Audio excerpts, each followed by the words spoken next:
the DA in Tshwane currently finds itself in a bit of a predicament over spoilt ballots. The votes cast by 69 Democratic councillors or Democratic Alliance councillors in the election of the Tshwane Council Speaker were disqualified, paving the way, essentially, for the ATM. The DA told its councillors to mark the ballot papers with allocated numbers instead of a cross to indicate which candidate they were backing. Well, let's get the thoughts on this of election specialist and chairman of the Institute of Election Management SA. It's Mr. Tselane making time for us this morning. Terry, good to have you back on eNCA. Help me understand, what difference does it make if you use an X or a cross, whichever term we'd like to use, versus a number? If you've made a vote, you've made a vote, haven't you? Absolutely, and thank you very much for having me, Gareth. I must indicate that a spoiled ballot is basically a ballot where a voter has not clearly indicated which party they want to vote for. So it is essentially an invalid ballot.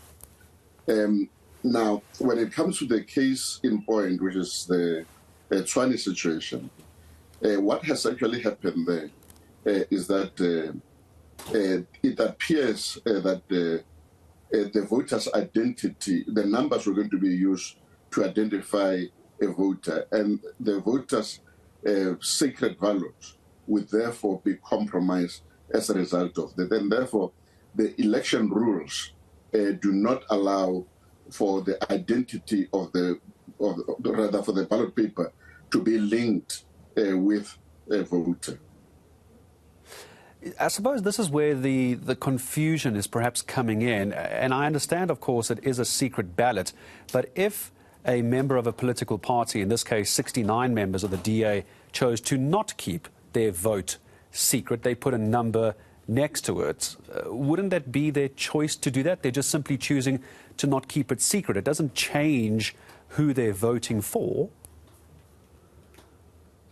No, unfortunately, the electoral laws do not allow for it. Remember that even in normal elections, even if an individual wanted to go into a ballot booth with a cell phone to take a picture of their ballot, that is disallowed. And then you could say that it is an infringement on the right of an individual to make a choice. But what is important in a democracy is to protect the sanctity of a vote and to make sure that voters, or no one should actually know how the voters have actually voted. So by linking a number to a person, that would actually compromise the whole integrity of the electoral process.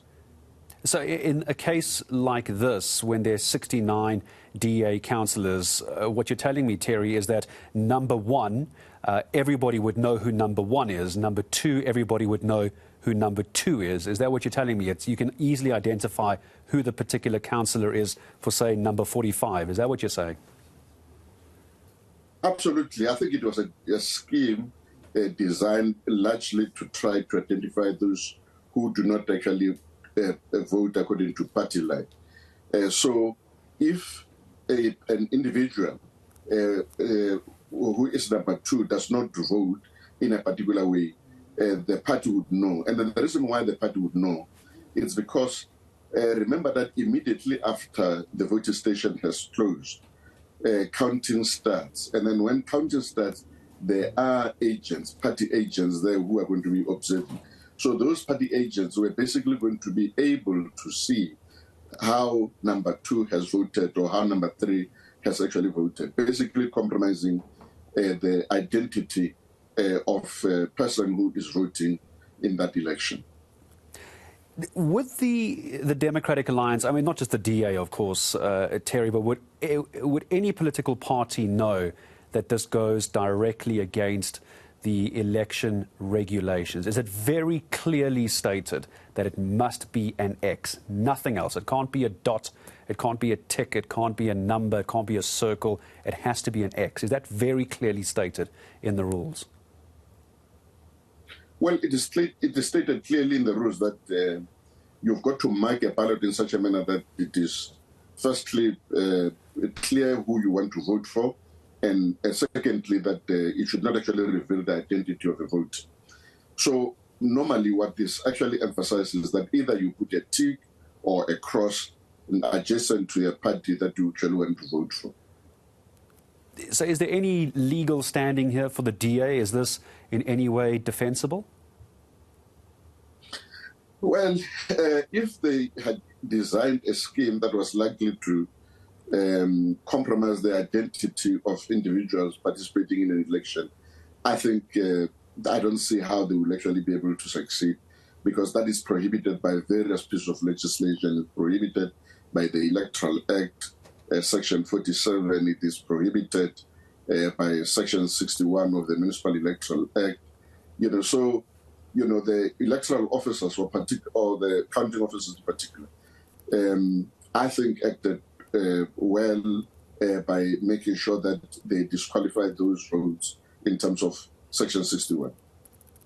And this, for example, could this come up in the next council sitting? Is there something within the council election regulations that can allow for a revote on this, and then everybody can use the X instead of their numbers? Is that possible to redo the election, basically?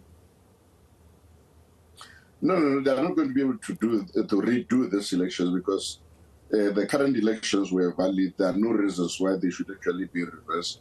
There is an outcome. If they want to do another revote, I think there are other processes that they can actually follow to go for a revote, but not to invalidate the current process as well as the outcome that has actually happened. I just want to get it on record before I say goodbye to you, Terry. I just want to use a quote that I see from the Democratic Alliance's Cilliers Brink, and I'm going to quote from News 24 here, so please forgive me for the quote I'm using. Electoral law is clear that if the voter's intention is indicated, it does not matter with what kind of marking. That's a quote I've got from News 24 from the DA's Cilliers Brink. Just to get your last reaction on that on record. Unfortunately,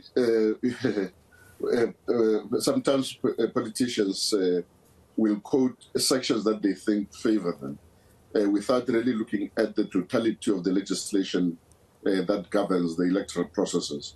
As I've indicated, Section 61, subsection 1A, prohibits a voter being identified. In fact, Section 61 says that a counting officer must disqualify a vote that indicates the identity of a voter.